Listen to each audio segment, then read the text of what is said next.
한번 좀 정리해 보려고 요셉의 전체 이야기를 정리해 보려고 합니다. 자, 요셉의 이야기를 공부하면서 제일 제가 강조했던 게 뭐예요? 예? 강조했던 게 꿈이죠, 꿈. 하나님께서 요셉에게 꿈을 주셨다고 하는 것이고, 그래서 요셉, 그러면 꿈. 하나님께서 우리 모두에게 꿈을 주신다 그랬죠? 그럼 꿈 갖고 계시죠? 하나님이 주신 거. 그것만 생각하면 가슴이 설레고, 자다가도 벌떡 일어나고, 막, 예? 삶에 막 욕구가 막 솟구치고, 예? 그런 꿈. 하나님 주셨던 줄로 믿습니다. 또 하나는 뭐예요? 이 꿈보다 사실은 더 중요한 주제가 있어요. 요셉의 인생을 다룰 때. 뭐예요? 제가 11번이나 강의했는데 요셉의 인생 제일 중요한 게 뭔 것 같아요? 하나님의 섭리하심이야. 하나님의 섭리하심. 그래서 오늘 이제 이 말씀을 통해서 요셉의 인생을 정리하려고 하는데 제목을 이렇게 정했습니다. 하나님의 섭리의 관점에서 자신의 인생을 바라보세요. 이제 내 인생을 바라보는데 하나님의 섭리의 관점에서 내 인생을 바라보는 게 중요해요. 상당히 신앙 수준이 높은 수준입니다. 높은 수준이에요. 하나님의 섭리의 관점에서 내 인생을 바라보라. 우리 기독교는 뭘 믿습니까? 하나님이 존재하심을 믿습니다. 하나님이 존재하시지 않는다면 우리의 모든 신앙은 다 그냥 헛것이에요, 헛것. 예수님도 없는 것이고 십자가도 없는 것이고 부활도 없는 것이고 아무것도 없는 거예요. 하나님이 존재하지 않는다면 다 거짓말이에요. 성경책도 다 거짓말이에요. 그래서 우리 신앙생활에서 제일 중요한 게 뭐냐면은 하나님이 존재하고 살아계신다는 겁니다. 그리고 그 하나님이 인격적인 하나님이라는 거예요. 예? 그냥 이렇게 저 비인격적인 철학자들이 말하는 하나님이 아니라 늘 우리와 찾아오셔서 어떻게 해요? 우리랑 교제하시고, 그죠? 우리 기도를 들어주시고, 우리를 위로하시고, 용기도 주시고, 힘도 주시고, 예? 아버지처럼 엄마처럼 그렇게 우리를 이렇게 늘 도와주시고 지켜주신 인격적인 하나님. 인격적인 하나님인 거 믿습니까, 여러분? 예. 그래서 우리는 하나님이 존재하심을 믿어야 되고, 그 다음에 그 하나님이 어떤 하나님이에요? 이 우주 만물과 우리 인간을 창조하신 하나님이라는 걸 믿어야 돼요. 우리 생명이 어떻게 태어났어요? 하나님이 창조하신 거예요. 물론 하나님은 아담과 하와만 창조하셨습니다.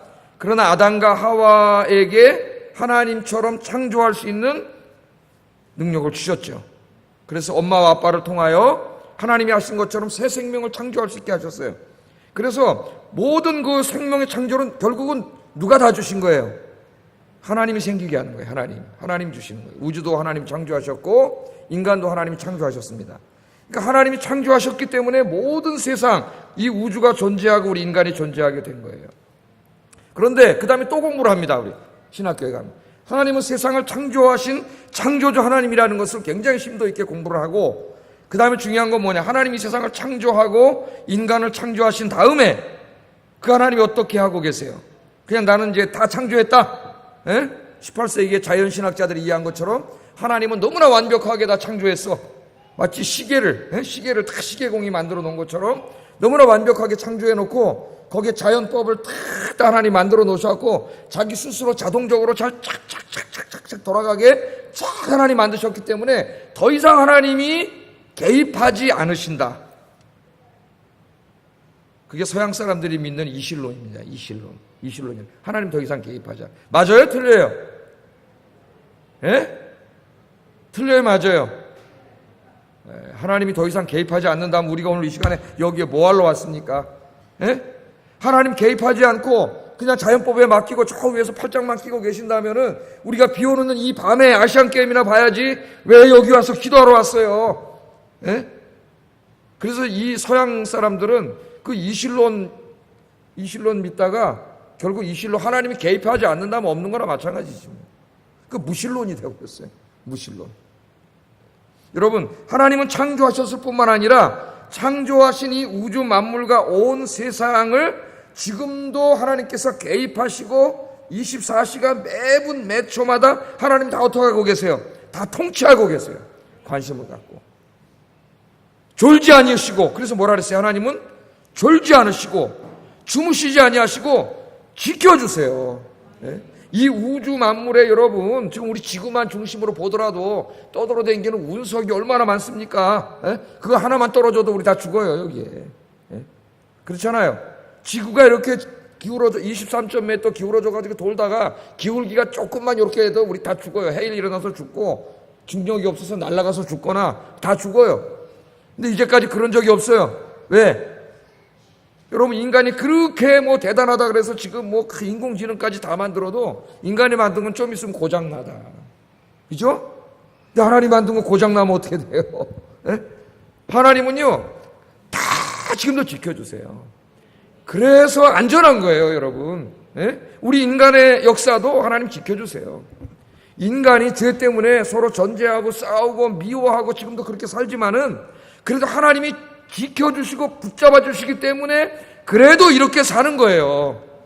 하나님 손 놔버리면은 인간은 이미 타락했기 때문에 사탄에 장악당해가지고 서로 총질하고 싸우다가 다 죽어버릴 게 인간이에요, 여러분.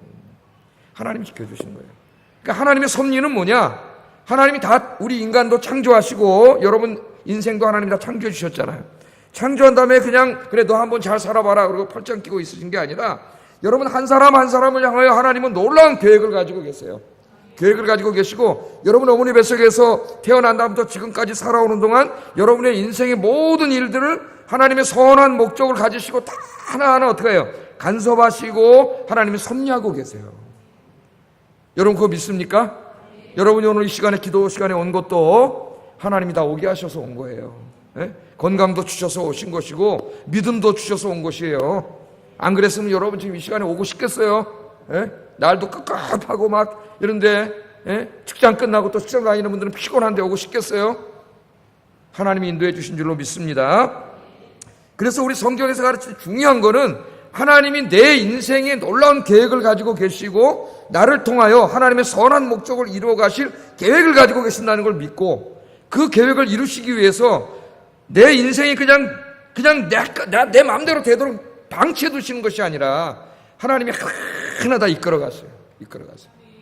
여러분의 꿈도 주신 분이 하나님이고 그 꿈을 다 이루어 주시기 위해서 우리 인생을 다 인도해 가신다는 거예요. 그런데 그 인도하심이 꼭 하나님이 인도하시니까 잘 되고 성공하고 건강하고 돈 많이 벌고 이렇게만 하나님이 인도하지 않았어요. 그렇게 되면 인간이 교만해져 가지고 하나님 떠나요. 그걸 하나님은 잘 알고 계세요. 때로는 하나님이 실패하게 하세요. 요셉처럼 때로는 노예가 되기도 하시고 때로는 감옥에 들어가기도 하시고 때로는 오해를 받기도 하시고 때로는 다 망해서 죽을 것 같은 상황에 처하기도 하세요. 그러나 하나님이 왜 그렇게 하세요? 우리를 향하신 놀라운 계획을 이루시기 위해서 하나님의 선한 목적을 이루기 위해서 필요하기 때문에 하나님이 다 하시는 거예요. 하나 다 섭리하시는 거예요. 슬픔도 기쁨도 성공도 실패도 다 하나님이 우리 인생을 이끌어 가시는 거예요. 그걸 믿는 게 바로 하나님의 섭리를 믿는 겁니다. 그러니까 여러분 하나님의 섭리하심을 믿는 사람은 조금 내 하는 일이 안 되고 실패하고 좀 고통 가운데 있고 어려운 일이 있어도 실망하겠어요? 안 실망하겠어요? 좌절하겠어요? 안 좌절하겠어요? 섭리를 믿지 않는 사람은 좌절해버려요. 그러나 하나님의 섭리를 믿는 사람은 어떻게 생각할까요? 내가 지금 고난 가운데 있지만 내가 지금 실패한 가운데 있지만 하나님께서 이 내 인생에 계획하신 더 큰 목적을 이루시고 내 꿈을 이루어 주시기 위해서 이 일이 필요하기 때문에 지금 내가 고난을 받게 하시는 줄을 우리가 어때요? 그걸 믿게 되는 거예요. 그래서 어떠한 상황 가운데서도 섭리를 믿는 사람은 어떠한 상황 가운데서도 감사해요. 어떠한 가운데서도 실망하지 않아요. 물론 인간이기 때문에 조금 힘들 때는 있지만은 하나님 앞에 기도합니다. 저도 이 어려운 일이 닥치면은 늘 기도하지요. 하나님, 내가 우리 성도님들에게 늘 하나님의 섭리를 가르치는 사람인데, 이 일이 내게 지금 너무 힘들지만, 그래서 하나님이 이 일을 나에게 왜 주셨는지 내가 때로는 이해하지 못하겠지만, 그러나 이 가운데는 내가 다 이해하지 못한다 할지라도 내 인생을 향한 하나님의 분명한 선하신 섭리가 있는 줄로 믿습니다. 근데 그렇게 기도해요. 그런 평안이 몰려와 믿음이 생기고 그 어려움을 이길 수 있는 힘을 주세요, 하나님께서. 그래서 여러분 중요한 게 뭐냐, 이제부터는 조금 일이 잘 되면 너무 기쁩니다, 감사합니다, 포짝포짝 뛰다가 또 조금 어려우면 하나님이 어딨냐 그러면서 이제는 그런 어린애 같은 신앙생활 하지 마세요. 이제는 여러분의 신앙이 성장하기를 바랍니다. 성숙하고 내 인생은 우연한 일들이 그냥 막 벌어지는 게 아니고 하나님의 계획 가운데, 섭리 가운데 벌어지는구나. 이런 것을 믿을 수 있는 여러분 되기를 주의 이름으로 축복합니다. 자, 요셉의 인생을 정리하면 바로 요셉이 어떻게 이 어려운 가운데 꿈을 이룰 수 있었느냐? 모든 자기의 삶을 하나님의 섭리의 관점에서 봤기 때문이에요. 봤기 때문에. 그럼 여러분 요셉 이야기 이제 하도 설교 들어서 잘 아시잖아요. 그죠? 17살 때, 17살 고등학교 1학년입니다. 여러분의 가슴 속에 하나님 꿈을 주신단 말이에요. 꿈을. 기도하세요. 하나님 꿈을 주세요. 여러분 마음속에 막 불타는 꿈을 주세요. 여러분 꿈을 주셨어요. 꿈을 통해서 꿈을 주셨어요. 그죠? 꿈을 꿨는데 여러분 잘 알잖아요. 곡식단들이 다 자기에게 11곡 식단이 자기에게 절을 하는 꿈을 꿨고, 또 그 다음 날은 또 꿈을 꿨는데 해와 달과 별들까지 다 자기에게 절하는 꿈을 꿨잖아요. 그게 뭐예요? 엄마 아버지 형들이 다 자기에게 절을 해야 되니까 뭐가 되는 거야? 높은 지위에 오르는 지도자가 되는 꿈을 주신 거죠, 하나님이. 그 요셉은 그 꿈을 가슴에 품었어요. 그런데 아직 미숙했기 때문에 꿈을 자랑했죠, 형들에게. 자랑했다가 안 그래도 꼴보기 싫어 죽겠는데 형들이 왜 꼴보기 싫어? 아버지가 편애하니까. 왜 편애하는지는 여러분 다 아시죠? 꼴보기 싫어 죽겠는데 그 꿈을 얘기하니까 형들이 화가 났어. 그래서 어느 날 요셉이 아버지 심부름으로 형들 있는데 찾아왔을 때 저놈의 새끼 죽여버리자. 뭐? 네가 꿈을 꿨는데 우리가 너한테 절한다고? 야, 저기 꿈꾸는 놈 오네? 네 꿈이 이루어지나 한번 보자. 그리고 죽이려고 그랬어요, 형들이 맨 처음에. 그런데 루벤이 큰형이 죽이지 말자. 웅덩이에다 넣고 묻어버리려고 그랬어요. 자기 동생을. 시기가 그렇게 무서운 거예요. 걷어놓고 동생을 묻어 죽이려고 그랬어요. 근데 루벤이 만류하고 그랬죠. 그래서 결국은 어떻게 했습니까? 죽이지는 않고 애굽 노예 상인들 지나갈 때 노예 상인들한테 동생 팔아버렸어요. 살려달라고 살려달라고 애원한 동생을 그냥 팔아버렸어요. 그게 요새 팔려갔잖아요. 애굽으로 노예로. 자, 하나님 꿈을 주셨는데 그것도 무슨 꿈을 줬어요? 지도자가 되는 꿈을 주셨어요. 높은 지위에 올라 엄마 아버지도 다 와서 조아리는 꿈을 주셨는데, 그러면 그 꿈이 우리 생각에는 그 꿈을 이뤄가는 뭐가 한 스텝 한 스텝 이루어져야 될 것 같은데, 아니 갑자기 무슨 노예 상인들한테 팔려갖고 애굽에 노예로 끌려가니까 이게 도대체 무슨 시츄에이션입니까? 이게 어떻게 꿈이 어떻게 이루어지겠어요? 믿음이 없으면 여기서 쓰러지는 거예요. 하나님 원망하고 이게 뭡니까? 당신 나한테 꿈을 주신다 그래놓고 하나님 이게 뭡니까? 그렇게 했을 거예요. 그런데 요셉은 그러지 않죠. 그날 거기 가서 누구에게 팔렸어요? 보디발이라고 하는 그 왕, 애굽의 왕의 시위대장, 경호실장. 그날따라 그 많은 노예 상인들이 노예 사러 왔는데 하필이면 그 많은 노예들 중에서 왕을 가장 가까이서 모시는 그 보디발의 눈에 탁 들었을까요? 눈에 들었어요. 그 집에 팔려갔잖아요. 그 집에 가정노예로 팔려갔어요. 가정노예가 되는 거예요. 그러나 요셉은 실망하지 않아요. 왜 지금 자기 인생 가운데 이런 일이 벌어지는지는 자기도 모르고, 자기 꿈이 이루어지는데 이 노예가 된 게 무슨 이게 인과관계가 있는지는 자기는 아무것도 몰랐을 거예요, 요셉도. 그러나 요셉의 마음속에 하나 확실하는 건 있었습니다. 그게 뭐예요? 이 모든 일을 하시는 분이 하나님이시고, 내가 다 이해하지는 못하지만 이 고통스럽고 절망적인 상황을 내가 다 이해하지 못하지만 분명히 하나님 나에게 꿈을 주셨고 꿈을 이루어 주실 것이고, 그 꿈을 이루는데 필요하기 때문에 나를 이리로 보내셨다.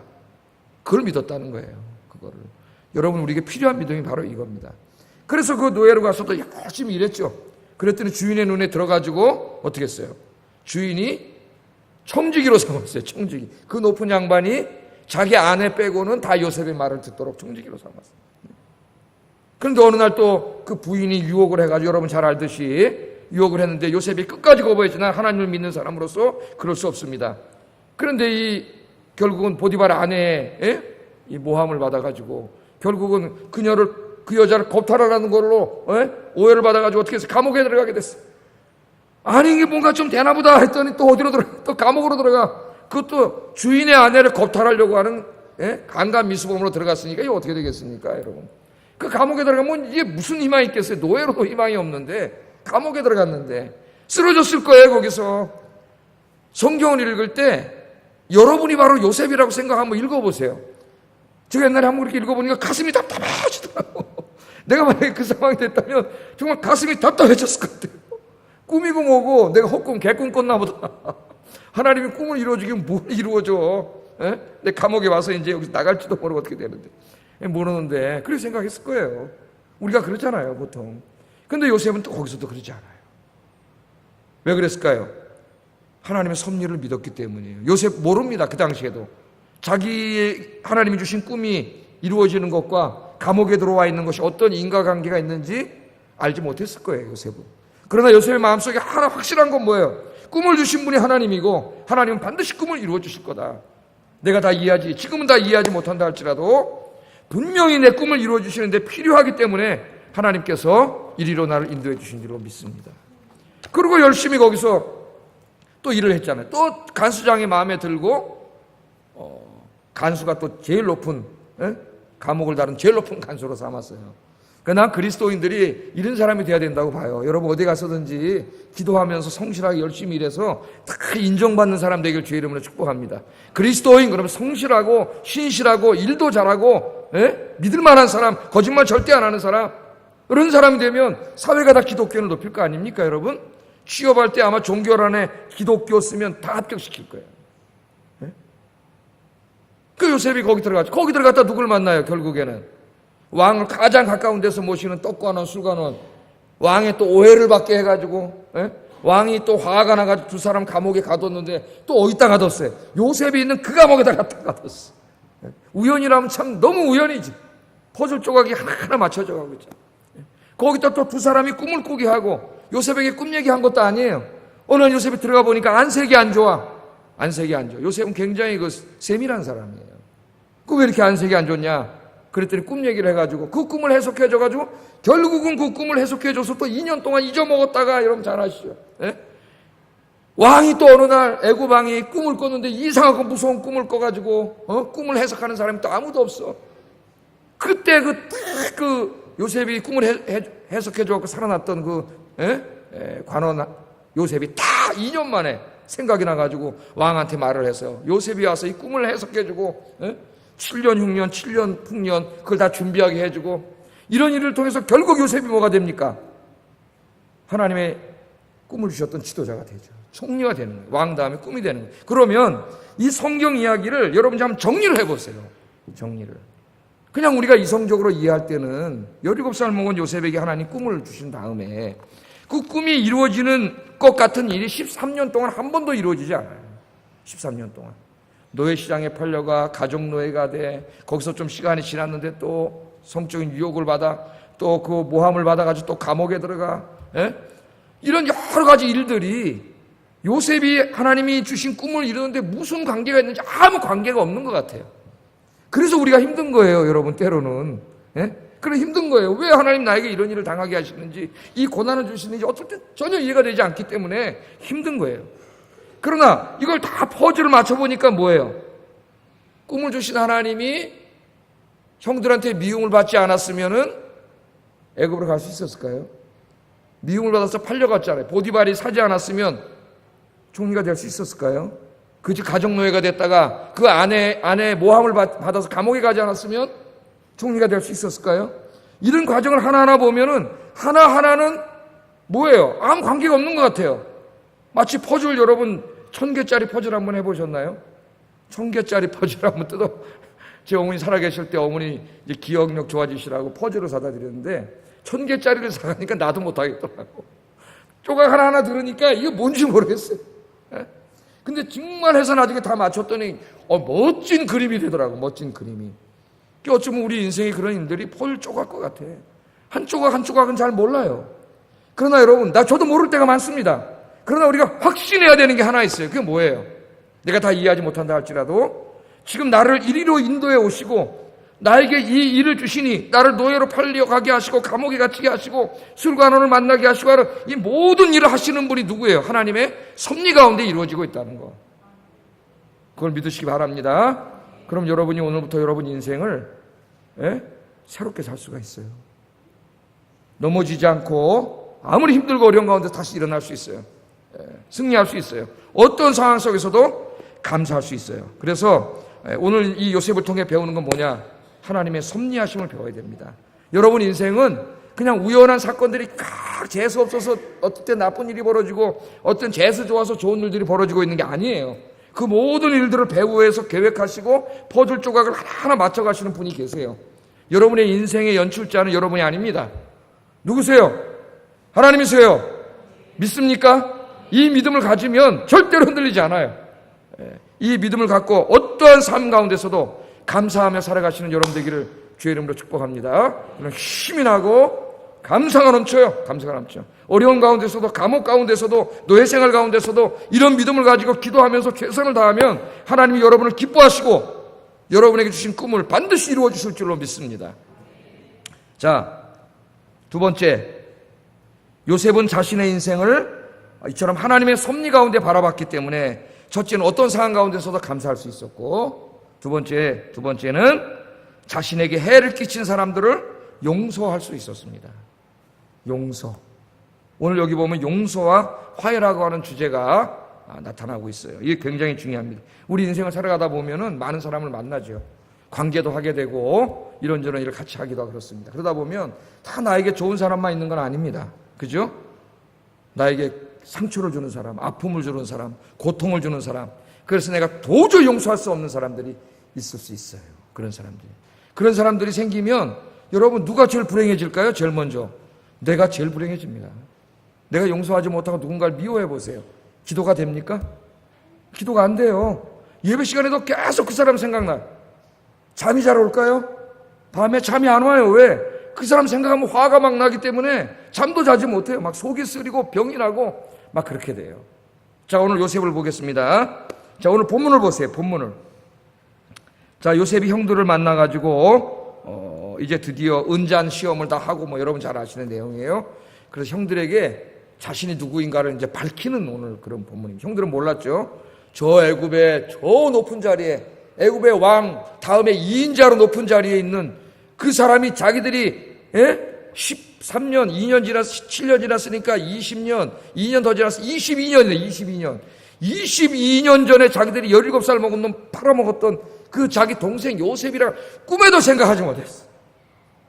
저 꿈꾸는 자가 오는도다 그러면서 꿈꾸는 놈 우리가 죽여버리자. 그럼 네 꿈이 이루어지나 보자. 그리고 노예 상인에게 팔아먹었는데 여러분 그 꿈을 누가 이루어주셨어요? 하나님이 이루어주셨죠. 하나님이 주신 꿈은 막을 수 없어요. 누구도. 하나님이 이루어주셨어요. 그 사람이 저기 있는지 어떻게 그 앞에 가서 자기들 어떻게 하고 있습니까 지금? 다 절하고 조아리고 있잖아요. 요셉이 꿈대로 이루어지지 않았습니까? 근데 요셉이 거기서 이제 형들의 이야기를 듣고 베냐민을 아끼고 사랑하는 이런 모습들을 보고 이러면서 요셉이 눈물을 흘리게 돼요. 확 감정이 격해져가지고 눈물을 흘리면서 자기가 누구인가를 밝힙니다. 그 밝히면서 한 말이 그 유명한 말이 4절 8절 말씀인데, 자, 내가 요셉입니다 그랬더니 형들이 깜짝 놀랐어요. 자, 날 쳐다보세요. 당신들이 22년 전에 팔아먹었던 바로 내가 요셉입니다. 쳐다보니까 진짜 요셉이에요. 진짜. 근데 뭐라 그래? 당신들이 팔았던 요셉입니다. 요셉이잖아요. 반가웠을까요? 두려웠을까요? 두려웠지요. 이제 죽었구나. 22년 전에 그때 형님 살려주세요. 그렇게 원하던 동생 매몰차게 그냥 팔아먹었는데 그 동생이 지금 저기 자기의 목숨을 쥐고 있는 높은 자리에 올라가 있어요. 꿈에도 몰랐습니다. 그 자리에 있을지는. 두려움에 떨고 있는 걸 요셉이 보면서 4절 8절에 이런 말을 해요. 잘 보세요. 나는 당신들의 아우 요셉이나 당신들이 애굽의 판자라. 그냥 지나가지 않습니다. 그 사실을 이야기. 당신들이 판 사람입니다. 팔아먹은 사람입니다. 당신들이 나를 이곳에 팔았다고 해서, 그렇지만 당신들이 나를 팔았다고 해서 근심하거나 한탄하지 마세요. 한탄하지 마세요. 그 다음에 중요한 말을 하죠. 뭐라 그래요? 하나님이 생명을 구원하시려고 나를 당신들보다 먼저 보내셨습니다. 그러니까 하나님의 섭리를 믿기 때문에 이런 말을 할 수 있는 거예요. 자, 이거 뭐라 그러는 거예요? 누가 보냈어요? 거기다가 형들이 보냈어요. 형들이 팔아먹었어요. 그게 팩트예요. 그게 사실이에요. 그런데 요셉은 그것을 지금 하나님의 섭리 가운데 바라보고 있기 때문에 형들이 보냈다는 거 요셉도 알아요. 당신들이 팔아먹었습니다 그러잖아요. 그러나 요셉은 이것을 새로운 시각으로 보고 있어요. 당신들이 팔아먹었지만 실제로 나를 이곳에 보낸 분은 당신들이 아니라 누구예요? 하나님이십니다. 하나님이십니다. 이 흉년이 일어나서 하나님의 자손들이 다 가나안 땅에 굶어 죽을 줄을 하나님이 미리 20년 전에 아시고 당신들과 생명을 구원하려고 나를 이리로 먼저 보내셨습니다. 지금 그 말 하잖아요. 그러면서 뭐라 그래요? 이 땅에 2년 동안 흉년이 들었으나 아직 5년은 밭갈이도 못하고 추수도 못할지라. 하나님이 큰 구원으로 당신들의 생명을 보존하고 당신들의 후손을 세상에 두시려고 나를 당신들보다 먼저 보내셨나니. 또 하나님 보냈다고 두 번째 얘기합니다. 나를 이리로 보낸 이는 당신들이 아니요 하나님이십니다. 아멘. 야, 이 신앙이 얼마나 훌륭합니까? 당신들이 팔아먹었어요, 형들이. 그게 팩트예요. 사실이에요. 그러나 요셉은 그것을 섭리의 관점에서 바라보고 있기 때문에 형들이라고 얘기하잖아요. 섭리의 관점에서 보지 않았으면 형들은 다 죽었습니다, 그날. 자기를 팔아먹은 그 매몰찬 형들을 가만뒀겠어요? 그날 다 죽었어요. 그러나 요셉은 하나님의 관점에서 바라봤어요. 당신들이 팔아먹었지만 사실은 당신이 보낸 게 아니라 하나님이 나를 보냈습니다. 하나님이 나를 보냈습니다. 그렇게 말을 하고 15절 한번 읽어보겠습니다. 15절 시작.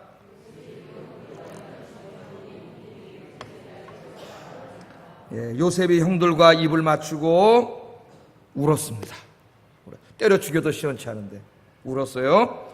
형들이 그제서야 두려움에 떨다가 요셉과 말을 했다, 그렇게 말합니다. 요셉은 자기 인생에 벌어진 모든 일들을 자기가 다 당했지만 그 형들에게 하나님이 하신 것으로 이해했습니다. 하나님 생명을 구하려고, 내 가족의 생명을 구하려고. 그 가족은 그냥 가족이 아니잖아요. 하나님의 언약의 가족이고 그들을 통해 이스라엘이라는 나라가 만들어지고 그 나라를 통해 하나님 열방을 구원할 계획을 가지고 계시는, 세계를 구원하려고 하고 계신 하나님 구원 계획을 담지하고 있는 가족이에요. 그 가족을 살리려고 하나님 나를 여기에 먼저 보내셨습니다. 그렇게 이해했기 때문에 형들을 어떻게 했어요? 용서하고 화해하는 장면이 나와요. 용서하고 화해합니다. 여러분, 우리의 인생길 살아가는데 형들 같은 사람들이 있을 수 있습니다. 아마 많을 거예요. 형들 같은 사람들이. 보디발의 아내 같은 사람들도 있을 수 있습니다. 나에게 손해를 끼친 사람, 나의 자존심을 상하게 하는 사람, 나에게 깊은 상처를 준 사람, 나를 모함하고 험담하는 사람, 내가 도저히 용서하기 힘든 사람, 그런 사람들이 있을 겁니다. 여러분들에게 인간적인 관점에서 바라보면 용서할 수 없습니다. 생각만 나도 화가 나기 때문에 용서할 수 없어요. 그러나 하나님의 섭리의 관점에서 바라보면 용서할 수 있습니다. 하나님께서 나의 인격과 신앙을 연단시켜서 내 인생의 큰 꿈을 이루어 주실 때 그 꿈을 감당할 수 있는 사람으로 만들시기 위해서, 나를 연단시키기 위해서 나를 힘들게 하는 그 사람을 하나님이 붙여주신 거예요. 믿습니까? 저도 그렇게 믿기로 했습니다.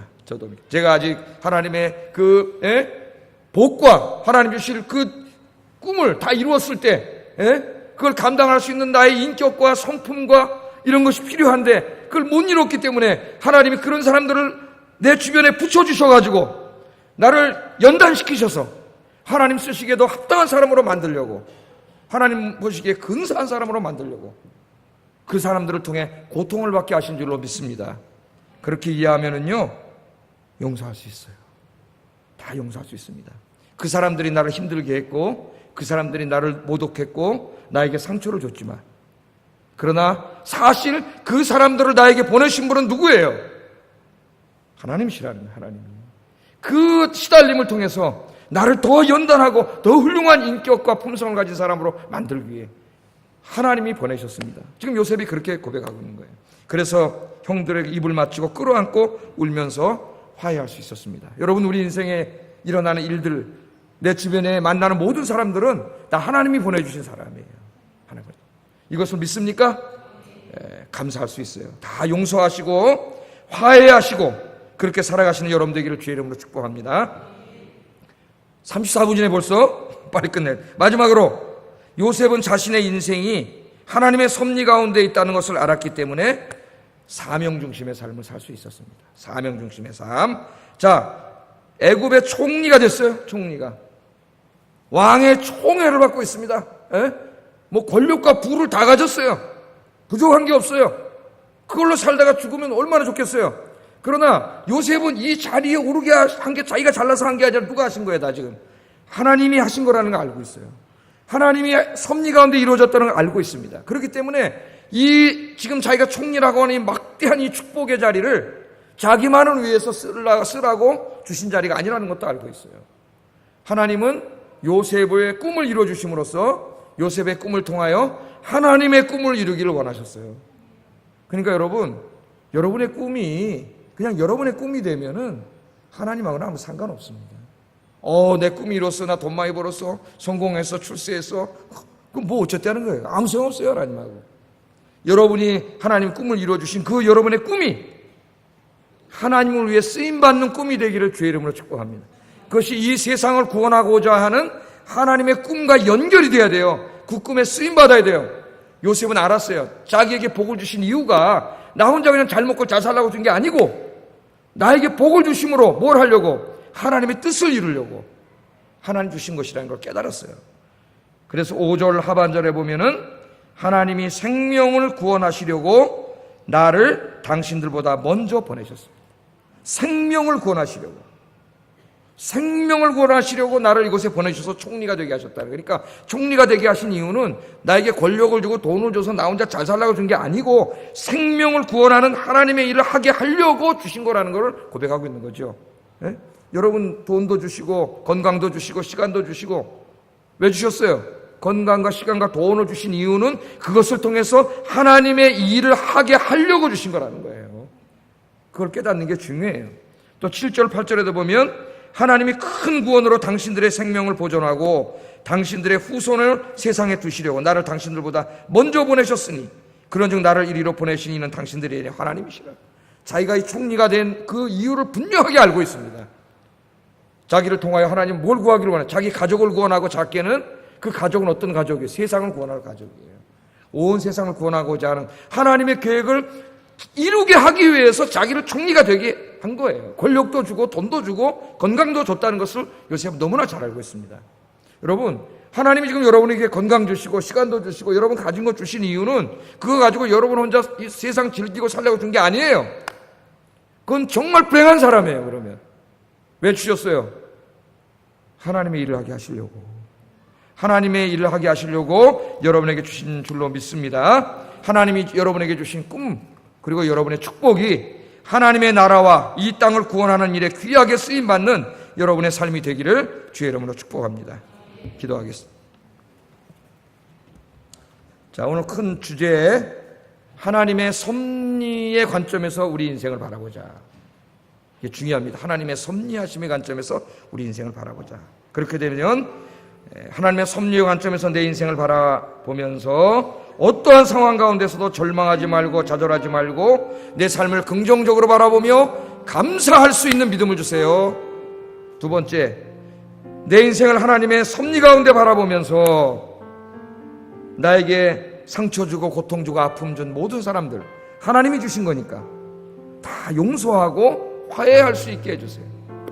세 번째, 나에게 복을 주신 분이 하나님이시니까 하나님의 섭리 가운데 주신 거니까 나만을 위해 쓰지 말고 하나님의 영광을 위하여 하나님의 꿈과 하나님의 구원 계획을 이루는데 하나님 주신 것들이 다 쓰임받게 하여 주시옵소서. 우리 저 화면을 보면서 한 가지 기도하겠습니다. 사랑하신 아버지